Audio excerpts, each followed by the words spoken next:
6장 6절, 마태복음 24장 14절 우리 하나님 말씀 읽고 말씀 전하겠습니다. 우리 다 같이 읽겠습니다. 시작.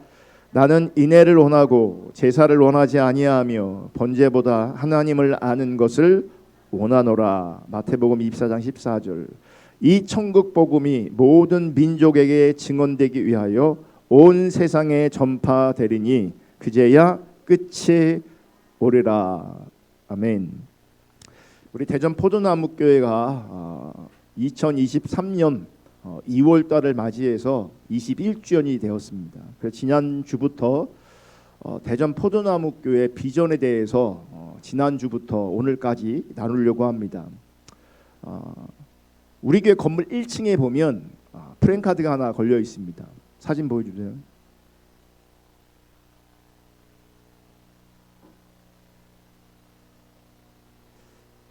예, 사진만 보여줘도 되는데 자기들 마음대로 그냥 보시면 그 글씨 보이나요?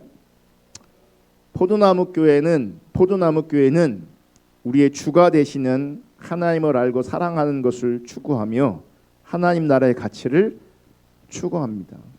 저희가 가장동에서 이게 송촌동으로 이전하면서 저 프랜카드를 붙였습니다.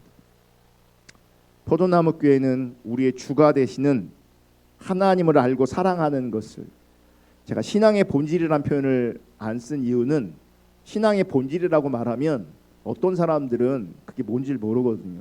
그래서 풀어서 하나님을 알고 사랑하는 것을 추구하며 하나님 나라의 가치를 추구합니다. 우리 교회는 이런 교회입니다 라고 오고 가는 사람들이 볼 수 있으면 보라고 저렇게 부착을 했습니다.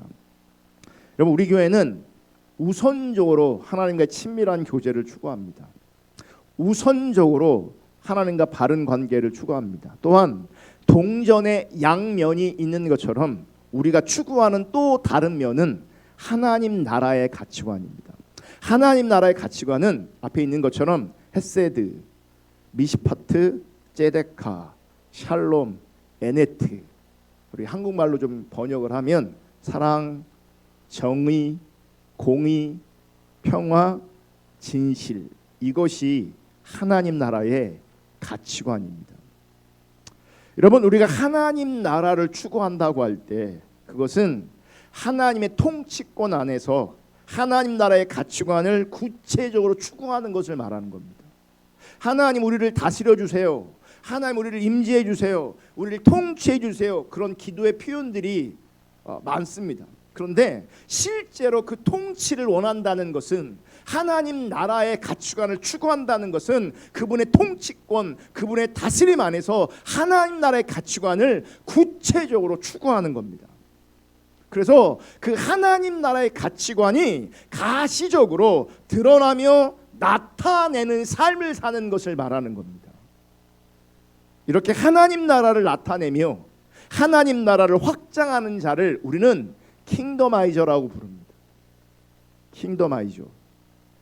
킹덤아이저는 하나님 나라를 친히 확장하시는 삼위일체 하나님의 이름이기도 하고, 동시에 예수님을 구세주뿐만 아니라 왕으로 인정해서 그분의 말씀에 절대적으로 순종함으로써 개인과 가정, 국가와 열방에 이르기까지 하나님 나라를 확장하는 그리스도의 일꾼, 그리스도의 제자를 일컫는 이름인 것이죠.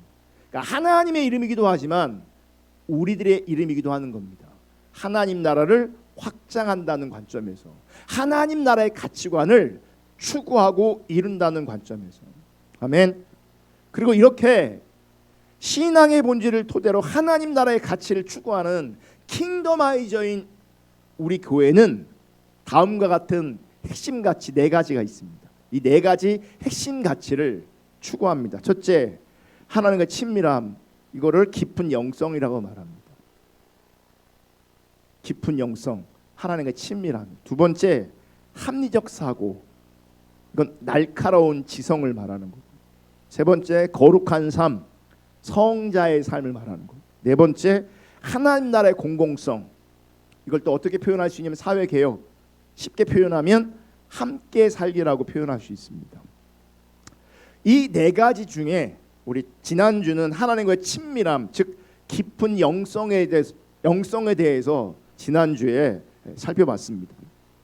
여러분, 하나님과의 친밀함은 하나님과 나와의 관계를 의미합니다. 그래서 말씀과 기도를 통해서 하나님의 얼굴을 구하며 하나님과의 친밀한 교제의 삶을 삶으로 말미암아 하나님의 성품인 성결, 겸손, 진실, 공의, 사랑 등이 나의 성품에 굳어져서 믿음 안에서 그리스도와 깊은 연합을 이루어 나가는 것입니다. 쉽지 않겠죠. 그래서 많은 사람들이 나는 하나님과 친밀하지 않은가 봐, 친밀하면 너무 어려워, 친밀하면 너무 힘들어, 그렇게 생각할 수 있습니다. 아닙니다. 여러분, 하나님과의 친밀함은 하나님이 분명히 살아계심을 인정하며 그분을 기억하며 그분을 인식하며 그분을 늘 생각하며 살려고 힘쓰고 애쓰고 노력하는 것 자체가 믿음의 시작이며 친밀함의 시작이에요. 이 친밀함의 고수에게 물어봤더니 그분도 그러는 거죠. 친밀함이란 하나님을 늘 생각하는 거라고. 하나님을 늘 생각하는 거라고. 주님을 늘 생각하는 거라고. 아멘. 왜 친밀함이 주님을 늘 생각하는 것일까요? 우리가 자꾸 주님을 잊어버립니다. 너무나 쉽게 주님을 잊어버립니다. 주님을 인식하지 못합니다.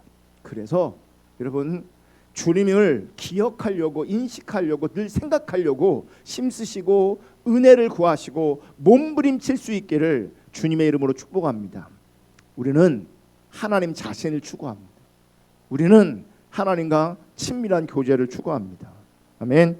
두 번째, 우리가 추구하는 것은 합리적 사고입니다. 여러분, 모든 지혜와 지식의 근원은 하나님이십니다. 모든 진리의 근원은 하나님이십니다. 그러므로 하나님은 이 땅의 모든 원리와 모든 법칙을 하나님 그분이 창조하시고 하나님 그분이 만드신 겁니다. 우리 인간이 발견한 원칙과 발견한 진리도 발견한 어떤 원리도 있을지 모르겠지만 아직도 우리가 발견하지 못한 원리와 법칙이 있을 겁니다. 왜냐하면 그 모든 원리와 법칙을 하나님 그분이 만드셨기 때문에 그렇습니다. 계속해서 그 원리와 법칙들이 발견되어질 겁니다. 그리고 발견해야 됩니다. 그러므로 말미암아 모든 지혜와 지식의 근원이 하나님이심을 알아가고 모든 지혜와 지식의 근원이 하나님이심을 우리가 선포해야 합니다. 아멘. 그러므로 이 땅의 지혜와 지식을 통해서 모든 법칙과 원리를 통해서 하나님을 알아가는 통로 삼으셔야 합니다. 그래서 하나님을 알아가는 일들이 지혜를 통해서 지식을 통해서 우리 가운데 부어져야 합니다. 이런 관점에서 여러분, 학문의 중요성은 학문은 굉장히 중요합니다. 이런저런 학문이 수용되고 통합되고 정립되면서 시공간을 초월한 어떤 상황에서도 효율적으로 하나님을, 그리스도를 전할 수 있는 준비된 상태여야 합니다.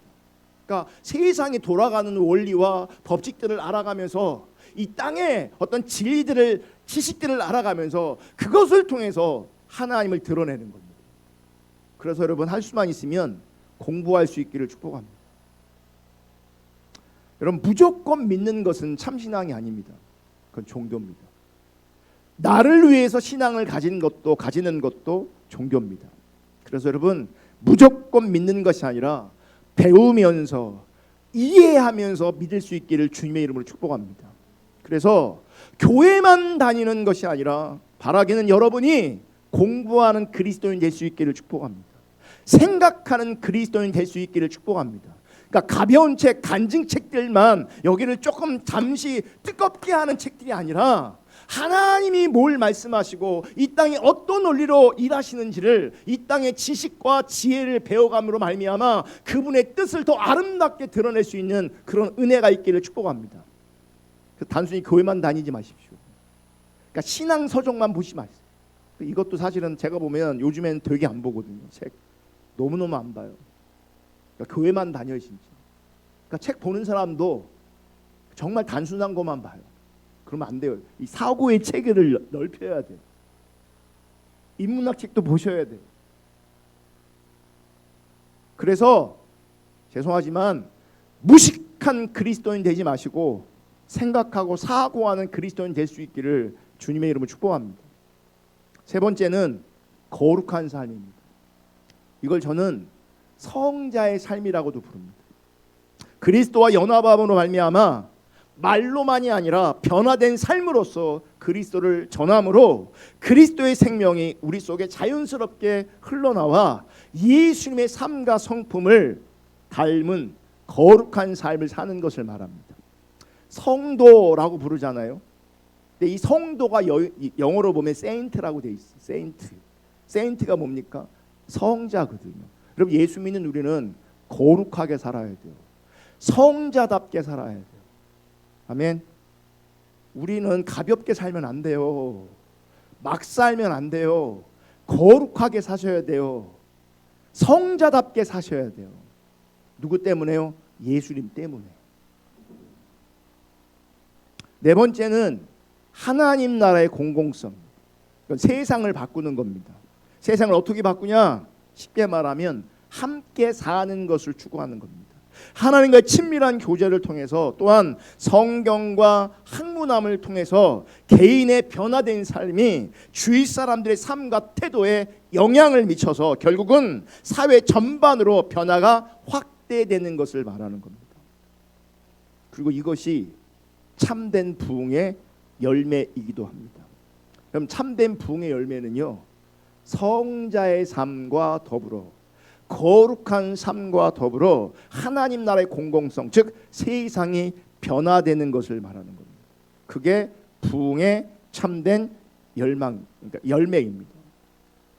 세상의 변화는 다른 게 아니에요. 함께 사는 세상을 만드는 겁니다. 그래서 주님이 오시잖아요. 그러니까 지금 에즈베리에 미국에 부흥이 와서 놀라운 일들이 일어나고 있는데 이루어지고 있는데 저는 굉장히 귀하다고 생각해요. 우리가 예배하는 모습 너무 흡사하지 않습니까? 보신 분들 알겠지만, 예. 근데 너무 아름답지만 너무 귀하게 하나님께서 일하고 계시지만 그 부흥은 반드시 거룩한 삶과 뭐요? 함께 살기, 하나님 나라의 공공성, 세상을 변화시키는 세상에 영향력을 주는 거기까지 가야 그게 참된 부흥이 되는 겁니다.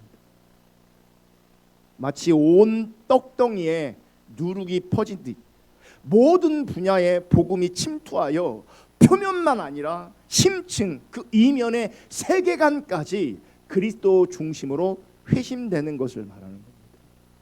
아멘. 이 일을 위해서 중요한 게 아까 말한 하나님 나라의 5가지 가치관입니다. 헤세드, 정의, 공의, 평화, 진실. 이 가치가 내 삶을 통하여 우리 공동체를 통하여 이 세상에 영향을 미치는 겁니다. 이게 부흥입니다. 여러분 이 핵심 가치를 우리가 추구하고 이 핵심 가치가 실제되어지면 그 사람을 하나님의 사람이라고, 참 신앙이라고, 참된 제자라고 말하는 겁니다. 아멘. 그리고 우리의 비전은 이런 참 제자가 번성케 되어오는 거예요. 준비된 PPT 사진 보시면 저기 K가 있어요. 저게 뭐냐면 K는 온 세상에 미치는 하나님의 통치를 말하는 겁니다. 온 세상에 미치는 하나님의 통치. 그래서 킹덤 오브 갓 해갖고 킹 K를 따갖고 지금 이제 표현하고 있는 겁니다. 자, K1이 있어요. 가장 중심에 K1이 있죠. 저 K1이 뭐냐면 그리스도의 일꾼, 참제자, 남은 자를 말하는 겁니다. 그러니까 하나님이 통치하시고 다스리시는 이 세상에는 네 부류의 사람들이 존재합니다. 첫째가 K1이에요. 하나님의 일꾼, 제자, 남은 자. 그러니까 성경적 관점에서 보면 이 K1은 소수입니다. 그래서 남은 자라고 말하는 거예요. 남은 자라고. 또 어떤 부류의 사람들이 있냐면 K2 교인이지만 교회는 다닙니다. 하나님의 통치에 불순종하는 면목상의 신자를 말합니다. 역사적으로 보면 성경적으로 보면 이 K2는 항상 다수였습니다. 여러분 여러분이 K1이 아니면 K2일 가능성이 굉장히 높습니다. K3는 교회 밖의 세상인들을 말하는 겁니다. 이건 설명할 필요가 없죠. K4는 사단에 속해서 K1과 K2와 K3를 미혹합니다. 하나님으로부터 떠나 있게 합니다. 그러므로 이 K4는 심각한 사람들인데 사단의 부역자들입니다. 심각한 것은 K1과 K2, K4는 같은 공간에 있습니다. 다 교인입니다. 그러니까 표에서는 이론적으로는 분명히 구분되지만 현장에서는 K1, K2, K4가 공존하면서 사실은 구별되지 않습니다. 저 K4가 심각한 게 뭔지 아십니까? 저분들은 K1의 모양을 할 수도 있습니다. 그래서 저렇게 겹쳐 있는 겁니다. 저분들은 K2의 모습을 할 수도 있습니다. 저분들은 세상도 사랑할 수 있습니다. 세상과 너무 밀접한 자리에 있습니다. 이게 무서운 겁니다. 저런 구조 안에서 우리의 사명은 무엇이냐면 우리가 먼저 K1 되는 것입니다. 참 제자, 남은 자 되는 겁니다. 그러면서 K1을 번성시키는 겁니다. 하나님과의 친밀한 교제와 하나님 나라의 가치를 추구하는 우리의 사명은 겸손히 하나님의 통치에 순종하면서 하나님 나라를 확장하는 참 제자인 K1이 될 뿐만 아니라 K1을 그렇게 세워나가는 겁니다. 아멘. 예수님만을 사랑하며 예수님께 절대적으로 순종하는 참된 제자, 참된 영적 군대, 참 백성, 참 종을 하나님께서는 일으키길 원하시는 거죠. 저는 그래서 제가 먼저 하나님 앞에 K1 되길 원하고 제가 먼저 하나님 앞에 제자 되기를 원합니다. 남은 자 되기를 원합니다. 제가 금요일 날도 그렇게 말씀드렸지만 주중에 4번의 성경 공부를 이렇게 하는 게 뭐냐면 교회를 성장시키려고 애쓰고 힘쓰는 게 아닙니다. 저는 그저 주님을 따라가는 겁니다. 주님의 제자이려고 하는 겁니다. 뭘 바라고 뭘 원하고 어떤 속셈을 가지고 전략적으로 그렇게 하지 않습니다. 저는 그냥 주님의 제자이길 원하는 겁니다. K1이기를 원하는 겁니다. 그리고 K1을 세우려고 하는 겁니다. 제자 되고 제자 삼는 그 자리에 제가 순종하고 있을 뿐입니다. 결과는 열매는 하나님께 맡겨드리는 거죠. 구체적인 우리의 사명 두 번째는 K2를 K1으로 변화시키는 겁니다. K2가 뭐라고요? 교인이지만 하나님의 통치에 불순종하는 면목상의 신자를 말하는 겁니다. 널렸습니다. 정말 널렸습니다. 우리 교회 자유롭지 않습니다.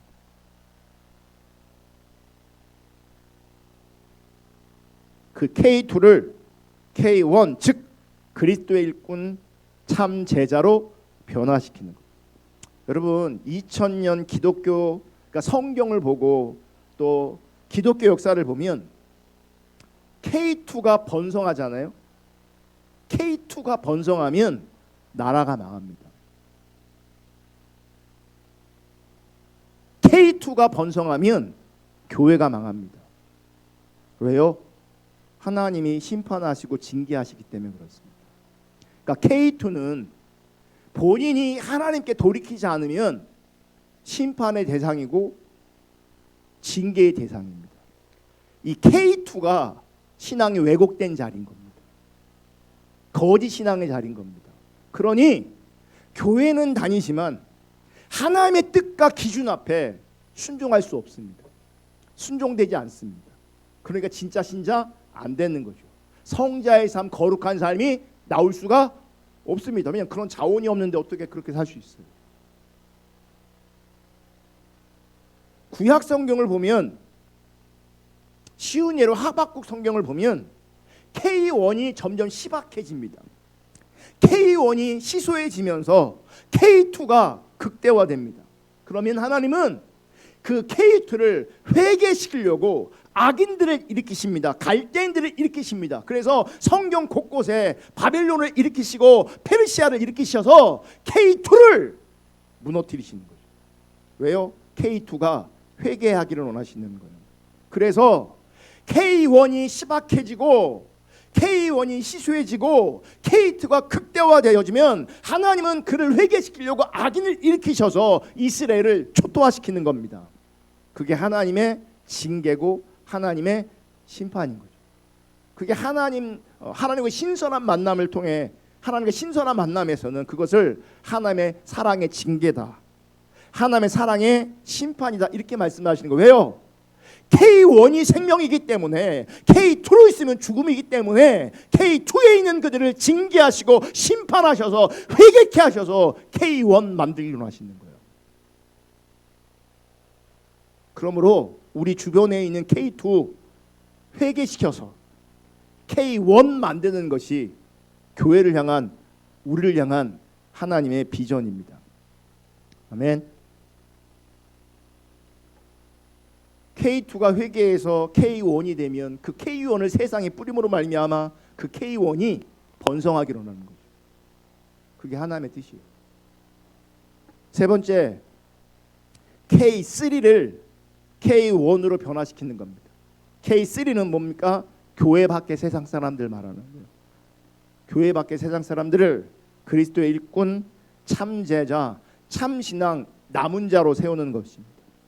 그러니까 K1이 가정에서, 회사에서, 직장에서 또 이런저런 기관에 파송됨으로 말미암아 하나님의 사람의 그 성실하고 진실한 삶을 통해서, 말씀이 실제되는 위력적인 삶을 통해서 세상 사람들이 주님께 돌아오는 겁니다. 돌아오는 겁니다. 그러니까 K1의 삶을 통해서 각성이 일어나는 거죠. 그래서 K3가 K2로 혹은 K1으로 변화되는 거죠. 네 번째, K4를 굴복시켜 K1으로 변화시키는 겁니다. K4가 뭐냐면 사단에 속해 있으면서 K1과 K2와 K3를 미혹해서 하나님으로부터 떠나게 만드는 존재입니다. 정말 사단의 부역자입니다. 사단의 부역자. 이런 분들은요, 교회 안에 있어요. 교회를 어렵게 해요. 교회를 무너뜨려요. K1의 모양을 가지면서 교회를 힘들게 하고 교회를 무너뜨려요. 사단의 부역자예요. K4는 사단과 밀접한 관계를 가지고 있으므로 특별한 기도와 전략이 필요합니다. 그러니까 강력한 영적 전투를 통해서 K4를 무력화시키든지 아니면 K4를 K1으로 변화시키든지, 그래서 내 속에 있는, 내가 속해 있는 가정이나 공동체, 더 나아가 온 세계를 하나님의 왕국으로 확장시켜 나아가는 거죠. 쉽지는 않아요. 쉽지는 않아요. 하지만 이게 우리의 방향성이라는 거죠.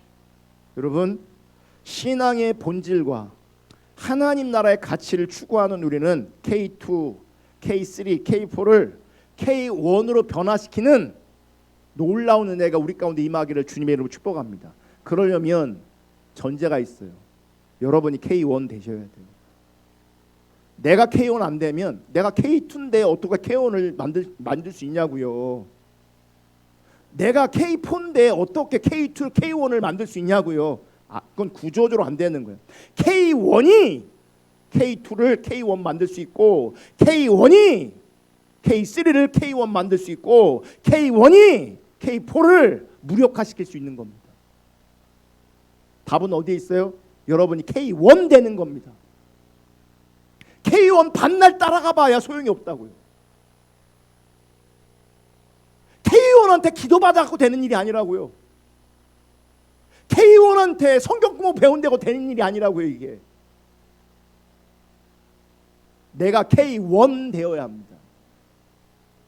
보편적으로 우리 한국교회는 K2와 K4가 동시에 존재합니다. 너무너무 심각하게 존재합니다.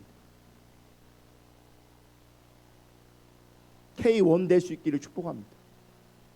그리고 K2와 K3와 K4를 K1으로 세울 수 있는 동역자의 삶을 살 수 있기를 주님의 이름으로 축복합니다. 이 일을 위해서 구체적인 성경적 전략이 있어요. 첫 번째는 그러니까 K4를 K3를 K2를 K1 삼아야 되는데 구체적인 전략이 뭔 첫 번째는 간접 선교입니다. 예수님께서도 이 간접 선교를 하셨는데 그게 뭐냐면 하나님 나라의 말씀을 선포하기 전에 병을 고치시고 사람들을 먹이시고 귀신을 쫓아내시는 겁니다. 십자가에 달리시기 직전까지 예수님은 그 백성들을 불쌍히 여김으로 말미암아 그들의 실질적인 필요를 채우는 일을 감당하셨어요. 먹이셨고 치유하셨어요. 아멘. 예수님 사역 3년이라는 기간 동안에 이 치유하고 회복하고 먹이는 일에 그분은 굉장히 많은 시간을 할애하셨어요. 그리고 하나님 나라를 회복하고 확장하는 그 일에는 이러한 부분을 간과해서는 안 됩니다. 왜요? 이 간접 선교가 사람들의 마음을 여는 겁니다. 마음을 여는 거예요. 예수님도 그렇게 하셨던 겁니다. 여러분이 그러니까 우리 교회도 마찬가지지만 여러분도 마찬가지예요. 여러분 가정이 선교지잖아요. 여러분의 마을이 동네가 선교지잖아요. 내 직장이 선교지잖아요. 거기서 어떻게 해야 됩니까? 간접 선교부터 하셔야 합니다. 그들의 필요를 채우셔야 되는 거예요. 그래야 그들의 마음이 열려요. 그들의 마음이 열려야 내가 전하는 하나님의 말씀을 그분들이 들을 수 있어요. 여러분 마음이 열리지 않은 강팍한 상태에서 하나님의 말씀을 전하면 그들은 절대 듣지 않습니다. 그 마음이 열려 있지 않은 그 자리에서 하나님 말씀을 전하면 도리어 의미 없는 정도가 아니라 뭐예요? 더 어려워질 수도 있어요. 마음을 더 닫을 수 있다는 거죠. 우리나라에 복음이 들어올 때도 선교사들이 학교 세우고 병원 세우고 한 것이 다 간접 선교예요. 그 시대에 사람들의 마음을 여는 겁니다. 여러분 우리가 그렇게 이 간접 선교를 먼저 잘할 수 있기를 주님의 이름으로 축복합니다. 자, 신앙의 본질을 추구하는 여러분들, 하나님 나라의 가치관을 추구하는 여러분들, 여러분에게 주신 시간과 물질과 달란트를 통해서 이 간접 선교에 참여할 수 있기를 주님의 이름으로 축복합니다. 내가 눈을 떴다면 내가 가진 시간과 물질과 재능을 통해서 누구의 마음을 열 것인가, 누구를 섬길 것인가, 이게 전략적으로 나와야 합니다. 그래야 여러분이 주님의 제자고 K1인 겁니다. 오늘 나 뭐 먹지? 내가 오늘 어떻게 하면 행복하지? 그건 K2입니다. 그건 K4입니다. 어떻게 하면 간접적으로라도 그들의 마음을 열까? 이거를 고민하셔야 되는 거죠. 그러면 더 좀 디테일하게 말씀드리면 간접 선교의 핵심은 교회와 성도들이 여러분에게 적용하시면 돼요. 매력적으로 보여야 합니다. 여러분이 누군가가 바라볼 때 저 사람 참 매력적이다 라고 보여야 간접 선교가 됩니다. 아멘. 아멘. 옷 입는 것도 말하는 것도 내 태도도 내 다양한 영역을 매력 있게 만드셔야 합니다.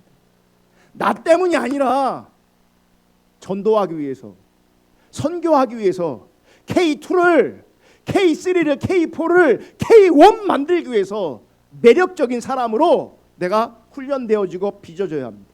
거지 같은 삶을 살면서 어떻게 복음이 전해집니까?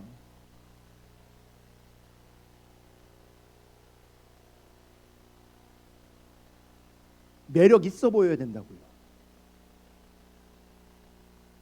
어떤 분은 생긴 거나 말하는 거나 별 볼일 없는 것처럼 보이는데 그래도 그분을 알아가면 알아갈수록 저 사람은 정말 좋은 사람이다, 매력 있는 사람이다, 개성 있는 사람이다 라고 인정받을 수 있다면 그것도 괜찮은 거죠. 근데 거지같이 하면서 그 매력도 없어. 그 개성도 발휘 못해. 백날 신앙의 본질 어쩌고 저쩌고, 하나님 나라 가치관 어쩌고 저쩌고, 헬스에도 뭐 어쩌고 저쩌고 아무리 해봐야 내 얘기를 아무도 안 듣습니다. 아무도 안 듣는다고. 미장원도 가시고 제발, 제가 이제 허용합니다. 성형수술도 하시고 살도 빼시고 일단 매력적인 사람이 되어야 된다고요. 저 사람 참 매력 있다, 저 사람 참 좋다, 저 사람 참 능력 있다, 저 사람 참 진실하다. 이게 간접 선교의 시작입니다. 지밖에 모른다, 말 많다, 성격이 좁다 이러면 절대 전도 못합니다. 이미지가 안 좋은데 어떻게 복음이 전해집니까? 그리고 이미지가 안 좋은 것 자체가 뭘 증명하는지 아십니까? 내가 K1이 아니라는 겁니다. 왜요? 성자의 삶, 거룩한 삶이 나한테 안 나오는 거죠. 거룩한 삶이 안 나오면 K2가 K1이 아니라고요. 아무리 이런저런 지식, 성경적 지식을 나열하고 있어도, 아무리 영적인 것들을 나열하고 있어도 사람들은 그것만 듣고 그것만 보지 않습니다. 나의 많은 것들을 보고 체크합니다. 일단 저 사람 참 좋은 사람이다 라는 평가를 받으셔야 합니다. 여러분, 그래서 그런 관점에서 잘 사실 수 있기를 주님의 이름으로 축복합니다. 정말 세상 안에서, 그 관계성 안에서 잘 사셔야 합니다. 예수 믿는다며, 교회 다닌다며 이런 얘기 들으면 안 되는 거죠. 막 살면 안 돼요. 그래서 함부로 살면 안 된다고요. 몸을 함부로 굴리면 안 된다고요. 거룩한 삶을 사셔서 내 삶을 통해서, 내 시간 들이고 내 재능을 통하여, 나의 섬김을 통하여 누군가의 마음을 열 수 있는 그 간접 선교 잘할 수 있기를 주님의 이름으로 축복합니다. 두 번째가 직접 선교입니다. 교회를 세우는 겁니다. 그들을, 그러니까 우리가 간접 선교하고 우리가 좋은 사람으로, 매력 있는 사람으로 사람들이 어필되어지고 내 삶을 궁금해하고 내 신앙을 궁금해할 때 그들을 복음으로 이끌어가고 교회로 이끌어가는 것은 어렵지 않을 수 있어요. 그들이 교회에 옵니다. 그러면 교회는 그 열려진 마음에 예수 그리스도를 전하고 말씀으로, 참된 신앙으로 그들을 가이드하는 거죠. 그게 교회의 몫인 거죠. 그게 제 몫인 거죠. 그래서 제가 쫓아다니는 거예요. 교회는 간접 선교가 만들어 놓은 접촉점 위에 정확한 복음을 전하고 주님의 제자와 일꾼을 세워 온전한 주님의 몸을 세워가는 겁니다. 아멘. 그러므로 직접 선교와 간접 선교는 완전히 연합되어 있어야 되는 거예요. 같이. 문제는 오늘날 간접 선교와 직접 선교는 연합하는 것이 아니라 사실 지금 분리되어 있어요. 이건 제 견해가 아니라 선교 전문가들의 분석이에요. 무슨 말이냐면 오늘날 현대에 이르러서는 간접 선교와 직접 선교는 상호간의 이 연관성을 잃어버렸어요. 각자 자신의 노선만을 추구하고 있는 거죠. 그게 양극화가 되는 거죠. 이런 현상 때문에 간접 선교하는 단체나 교회는, 성도는 사회에 대한 봉사로만 좋은 일 하는 것으로만 그쳐버리는 거예요. 문제는 사회를 향한 좋은 일만으로 그쳐버린다면 그건 이미 NGO도 하고 있어요. 우리보다 더 잘하고 있어요.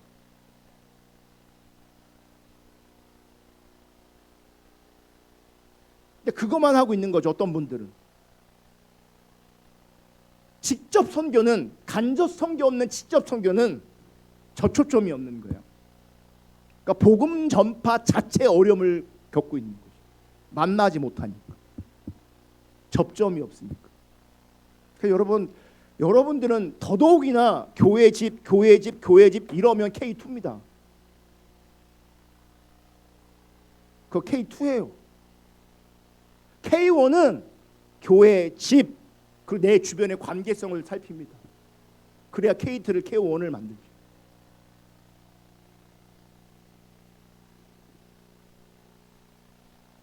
간접 선교와 직접 선교는 서로 병행하면서 하나님 나라를 온전히 이루어 나아가는 겁니다. 그래서 우리 교회가 햇세도 하는 겁니다.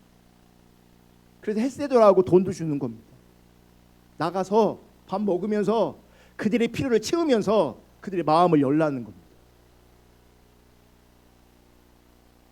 세 번째는 성령의 바람, 중보기도. 이 자리에 부흥과 영적 각성이 일어납니다. 여러분, 정상적인 생명체라면 하나하나 세포 분열을 통해서 자라가는 것이 당연한 것이죠. 간접 선교와 직접 선교가 연합되어 교회가 지역 구석구석에서 성장하게 되면 그 지역은 크리스천들에 의해서 정치, 경제, 사회, 문화 전반에 개혁의 물결이 일어나야 되는 거예요. 세상이 바뀌어야 되는 거예요. 세상이 변해야 되는 거예요. 아멘. 근데 이 변화가 있기까지 아주 중요한 요소가 뭐냐면 하나님이 임하셔야 된다는 거예요. 하나님이 강력하게 오셔야 된다는 거예요. 그러므로 하나님의 역사는, 하나님의 임재는 언제 이루어지냐? 우리가 지속적으로 하나님을 찾을 때. 또한 성령님의 인도하심 가운데 아버지의 뜻이 이루어지기를 구하는 그 자리. 하나님, K2가 K1 되게 해주세요. K3가 K1 되게 해주세요. K4가 K1 되게 해주세요. 지속적으로 성령의 인도하심 따라 기도하는 그 자리, 주님을 갈망하는 그 자리에 성령의 역사를 따라 가정에, 교회 전반에, 사회 전반에 내가 있는 그 자리에 하나님께서 역사하시고 임하시고 일하실 거예요. 우리가 아무리 애쓰고 힘써도 하지 못하는 영역이 있거든요. 안 되는 영역이 분명하거든요. 기도할 때에 하나님이 일하시고 역사하시면 그게 가능한 거예요. 그래서 우리는 기도의 힘을 모아야 합니다. 각자 기도하지만 함께 기도해야 합니다. 그래서 기도가 중요한 겁니다. 그래서 여러분, 하나님 앞에 매일매일 큐티하면서 기도할 수 있기를 축복하고, 공동체가 예배하고 하나님 찾는 그 자리에 함께 할 수 있기를 주님의 이름으로 축복합니다. 기억하십시오. 기도하지 않는 곳에 하나님의 역사가 일어날 수 없습니다. 하지만 기도하는 곳에 시공간을 초월하시는 하나님의 역사가 있습니다. 기도함으로 말미암아 하나님 일하시는구나, 기도함으로 말미암아 하나님이 역사하셨구나라는 것을 볼 수 있기를 주님의 이름을 축복합니다. 하나님과 상관없이 사는 자리에서, 기도하지 않는 자리에서 나에게 어떤 것이 주어진들 그게 하나님의 은혜로 다가오겠냐고요. 그건 내 노력이지. 기도해야 하나님이 하셨음을 분명히 보게 됩니다. 그래서 우리는 하나님을 찾는 자리, 하나님을 예배하는 자리, 하나님께 기도하는 자리에 있어야 되고, 하나님을 찾고 예배하고 기도하는 그 자리에 하나님, 그분이 우리 가운데 오십니다. 주님이 역사하십니다. 그때 그 일하심을 보고 우리가 그분을 높여드릴 수 있는 거죠. 하나님이 하셨다고. 그래서 기도를 통해 하나님 나라가 확장되어지고 하나님 뜻이 이루어지는 놀라운 은혜를 경험할 수 있기를 주님의 이름으로 축복합니다. 이제 마치려고 합니다. 대전 포도나무교회 비전이란 제목으로 지난주, 이번주 말씀을 나누었는데, 어쩌면 되게 원론적일 수 있습니다. 하지만 되게 중요합니다. 어쩌면 이상만 클 수도 있습니다. 하지만 이 비전을 위해서, 이 하나님의 뜻을 위해서 내가 할 수 있는 일과 우리가 할 수 있는 일을 지속적으로 계속해서 찾아야 합니다. 그게 K1입니다. 하루 그냥 사는 대로 그냥 살아가고 있으면 그건 K1이 아닙니다. 매일매일 새로운 시간이 주어질 때에 내가 할 수 있는 일은 무엇일고 우리가 할 수 있는 일은 무엇인가를 하나님께 물으면서 하나님께서 비추신 그것을 순종하며 나아가는 것이, 그것이 주님을 따라가는 겁니다. 아멘. 내가 할 수 있는 일, 우리가 할 수 있는 그 일에 하나님 감동하시면, 하나님 인도하시면 여러분 기꺼이 순종할 수 있기를 주님의 이름으로 축복합니다. 간접 선교를 위해서 하나님 이런저런 마음을 주시고 감동을 주시면 기꺼이 순종할 수 있기를 축복합니다. 또 직접 복음을 전할 수 있는 은혜를 주시면 여러분 직접 복음을 전할 수 있는 그 자리로 나아갈 수 있기를 주님의 이름 축복합니다. 저는 하나님께서 우리 대전 포도나무 교회 가운데 또 대전 포도나무 교회를 통해서 새로운 시대를 열어가셨으면 좋겠습니다. 우리 안에 새로운 일을 행하셨으면 좋겠고 우리를 통하여 새로운 일을 하셨으면 좋겠습니다. 그러려면 저와 여러분이 하나님 앞에 분명하고 선명한 K1으로 세워져야 합니다. 그냥 우리 교회를 통해 내 영적 유익을 얻으려고 이 자리에 앉아 계시다면 분명히 말씀드립니다. K2입니다.